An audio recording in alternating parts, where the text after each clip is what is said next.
आज मी तुम्हाला शिळ्या चपातीची भजी बनवून दाखवणार आहे वेगळ्या पद्धतीने। मस्त लागतात, एकदा जरूर करून बघा। मिक्सरचं भांडं घेतलेलं आहे, त्यामध्ये बघा शिळी चपाती घेतलेली आहे, 1.5 चपाती आहे आणि त्याला काय करायचं, छोटे छोटे तुकडे करून मिक्सरच्या भांड्यात टाकूया आणि ह्यांना काय करायचं, मिक्सरला एकदम बारीक करायचे। मिक्सरला बघा एकदम बारीक करून घेतलेले अशा पद्धतीने। वाडग्यामध्ये बघा मी सगळं काढून घेतलेलं आहे। आता त्याच्यात टाकायचे आपल्याला एक शिजवलेला बटाटा किसून घालायचे, त्यात टाकणार एक मीडियम आकाराचा कांदा, त्यात टाकणार आहे ओवा, छोटा 1 चमचा सफेद तीळ घेतलेला आहे, त्यात टाकायचे आपल्याला थोडीशी कोथिंबीर, त्यात टाकायचे बघा थोडीशी हळद आणि त्यात टाकणार आहे मी हिरवी मिरची कुटून घेतलेली आहे। आता त्यात टाकायचे आपल्याला बघा 1 चमचा बेसन पीठ आणि त्याच चमच्याच्या मापाने अर्धा चमचा टाकणार आहे तांदळाचं पीठ। ह्यात टाकायचे आपल्याला चवीप्रमाणे मीठ आणि हे आपल्याला थोडं थोडं पाणी टाकून चांगलं मिक्स करून घ्यायचे।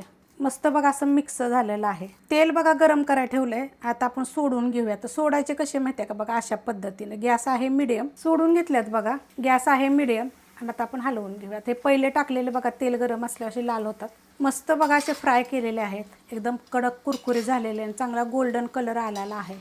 आता आपण काढून घेऊया। काढताना बघा अशा पद्धतीत काढायचं, हे बघा। आता बघा आतपर्यंत एकदम वरून बघा कडक एकदम आणि आत सॉफ्ट एकदम आणि खायला छान।